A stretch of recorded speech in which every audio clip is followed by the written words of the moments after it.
Mais um belo dia de quarentena sem conseguir ver a luz do sol. O que vou fazer hoje na incrível terra da internet para passar o tempo? Já sei. Vou colocar coordenadas aleatórias no Google Maps, que é com certeza um passatempo comum que eu e muitas pessoas têm, que não é com certeza algo roteirizado para esse vídeo. Mas que coordenadas eu vou ver hoje? Que tal essas? Isso foi com certeza algo muito natural e nem um pouco prefeito. Estados Unidos. Aonde nós estamos desse belo país capitalista imperialista? Tá bom. Nós vemos aqui um anúncio com neon, legal. Lote de tacos Estrela Vermelha. Nome peculiar, mas legal. Mas espera, o que é aquilo? Não, eu não quero entrar na loja. Espera, aquilo. Aquilo é o Double Lenin? Vinheta!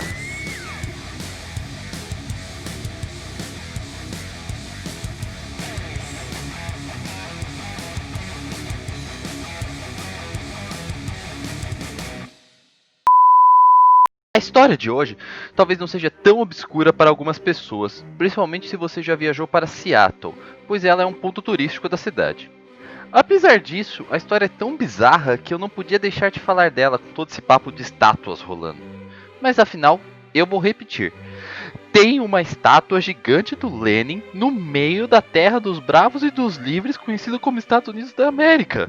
E por que ela está perto de uma taqueria chamada Estrela Vermelha? Mas o que?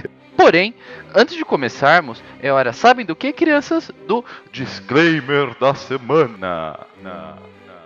Esse não é um vídeo que eu vou dar a minha opinião se estátuas devem ser derrubadas ou não. Tem vários outros vídeos e personalidades já discutindo isso e, apesar de eu ter uma opinião, novamente não é a ideia desse vídeo, que só quer falar da história estranha do que deve ser uma das estátuas mais fora de lugar do mundo. Dito isso, podemos começar de verdade. A estátua do vídeo de hoje, que vocês já devem ter visto na tela algumas vezes, é uma estátua de Lenin de 5 metros de altura, feita de bronze e que pesa entre 7 e 8 toneladas. Não consegui encontrar um número exato para esse peso, até porque não imagino que existam muitas pessoas que pesem estátuas por aí. E que fica em Fremont, Seattle, disponível para você tirar uma foto segurando a gentil e forte mão do protetor do proletário do mundo, ou subir nas costas do Salvador dos Trabalhadores Unidos, Vistrecha Strevesti Stevegotos Yukai Molokosti, Komuniska Unishvayati Etsta Katalishki Svinei. Mas enfim, como ela chegou aqui? Ela não pode ter sido forjada em um país que já teve o macartismo e com um lema que poderia ser Better Dead Than Red. Apesar de eles aceitarem nazistas no país, não é mesmo? Mas certo, ela não foi feita aqui. Ela foi feita pelo escultor búlgaro Emil Venkov em 1981, com uma comissão para o Partido Comunista da Tchecoslováquia, sendo colocada em exposição na cidade de Pripyat, que hoje está na Eslováquia. Na época, ela teve um custo de 3.340.000 coroas tchecas, o que equivale bem aproximadamente a 200 mil dólares em 2019. E lá ficou na cidade até 1988, quando foi derrubada, entre aspas, na chamada Revolução de Veludo, ou Revolução Gentil, como é conhecida na Eslováquia, que derrubou o regime comunista do país em 1989. Quando eu digo que a estátua foi derrubada, como eu falei entre aspas, é mais maneira de falar, porque diferente de muitas estátuas de Lenin que foram realmente derrubadas por pessoas, essa foi retirada calmamente da praça pelo governo. Depois disso, ela ficou alguns anos em um ferro velho nas proximidades, até que chegou o nosso herói americano da rodada. Posso até sentir o cheiro de democracia e liberdade. I love the smell of Freedom. in the morning. Smell, you know that Democracy. smell. The whole hill smells like victory. Lewis E. Carpenter era um professor de inglês em Poprad, em 1993, quando encontrou a estátua em um ferro velho, sendo que, De acordo com sua esposa, pela estátua ser oca, tinha um morador de rua morando dentro dela e tinha até um forno com ele. O que eu tento encarar como algum tipo de metáfora ou piada, embora não consiga definir exatamente. Ela estava lá para ser cortada e vendida a seu peso em bronze para fazer bancos de praça. Porém, o nosso herói não podia deixar isso acontecer com a estátua inocente. Ele resolveu comprá-la para preservar seu valor histórico e cultural, entre aspas também. E também para atrair clientes em seu restaurante de etnia eslovaca, que ficava em Issaquah, nos Estados Unidos. Porque nada atrai mais clientes que uma estátua gigante de Lenin, e eu não estou brincando, porque com certeza eu iria no restaurante. Ah, o capitalismo é tão mágico quanto a amizade. Após uma negociação dura com as autoridades locais, que estavam um pouco receosas de vender uma estátua gigante de Lenin para um americano, não imagino por quê, ele a comprou por $13 mil em 16 de março de 1993. Então, ela foi cortada em 3 partes, sob a supervisão de Venkov, o escultor, para mais fácil transporte. Foi enviada para Roterdã e depois para os Estados Unidos, custando mais $40 mil para o nosso herói, que teve que recorrer à milenar prática americana de hipotecar sua casa para pagar tudo. Quando ela chegou nos Estados Unidos, começou um grande debate na cidade se ela deveria ser colocada em exposição ou não, sendo que a cidade negou. Porém, quando nosso herói não parecia ter outra saída, ele morreu em um acidente de carro. Sério. Carpenter morreu em 1995 e deixou o Lenin gigante para a família dele. Depois de sua morte, a família planejou vender a estátua para uma fundição para ser derretida e reaproveitada em uma nova peça. Porém, o destino salvou o Lenin da morte, de bancos de praça novamente.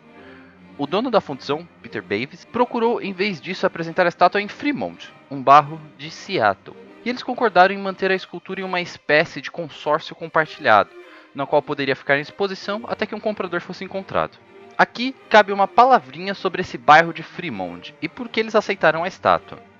Resumindo, é um bairro hippie de artistas que tem bastante dependência do resto da cidade, pelo menos culturalmente. Eles têm o lema não oficial De Libertas Quirkas para o bairro, há placas no bairro declarando que Fremont é o centro do universo, que todas as pessoas devem atrasar os relógios em 5 minutos ao entrar lá, além de já ter diversas estátuas, como um troll gigante embaixo da ponte. Parece um lugar perfeito para o Lenin gigante, sendo que ele foi aceito e, eu cito aqui, como um símbolo de que o espírito artístico ultrapassa regimes e ideologias, sendo uma prova tangível de que arte é superior a políticas. A estátua foi inaugurada em 3 de junho de 1995, sendo que ela ainda está à venda, custando cerca de $250 mil em 2019, para os interessados. E a palavra mágica do dia está em uma propriedade privada, que é a instituição religiosa mais sagrada dos Estados Unidos. Houve, e ainda há, muita polêmica em relação à estátua, porém ela já é bem mais aceita. Virou um dos pontos turísticos mais visitados da cidade e ela é constantemente decorada e às vezes vandalizada. Ela também está disponível para alugar no Natal e Páscoa, vestem ela de drag queen às vezes, enfeitam para a parada gay e a transformam em árvore de Natal, como mostra essa foto com o Papai Noel. Qual é? Qualquer coisa que tira uma foto com o Papai Noel não pode ser tão ruim. De críticas, a mais comum é pintarem a mão dele de vermelho, porém já escreveram coisas neles inúmeras vezes. E, nesse movimento que quer derrubar estátuas confederadas nos Estados Unidos, tem muitas pessoas de alt-right americana que gostariam de derrubá-la.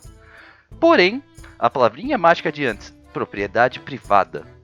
Ninguém pode encostar nesse sentido na estátua para derrubá-la, legalmente falando pelo menos. A interpretação de ressignificação é também bem grande com ela, com uma pessoa apontando, por exemplo, que ela nunca estaria aqui se o muro de Berlim não tivesse caído, o que eu preciso concordar com ele. Ajuda também que, supostamente, o desenho da estátua foi uma crítica de Venkov, o escultor, à União Soviética. Aparentemente, os dirigentes do país queriam uma estátua de Lenin segurando livros e mostrando como intelectual. Porém, Venkov o fez com rifles e chamas para demonstrar a violência de suas ações. Claro que isso pode ser papo de alguém após a União Soviética se dissolver para melhorar seu trabalho em uma melhor luz, né? Porém, se não for, parabéns para ele por ter culhões de fazer isso na cara de um regime ditatorial opressivo. Tem até algumas pessoas falando que essa é a única estátua de Lenin nessa condição. Porém, eu não consegui confirmar isso devido a vocês não acreditarem na quantidade de estátuas de Lenin que existem até os dias de hoje.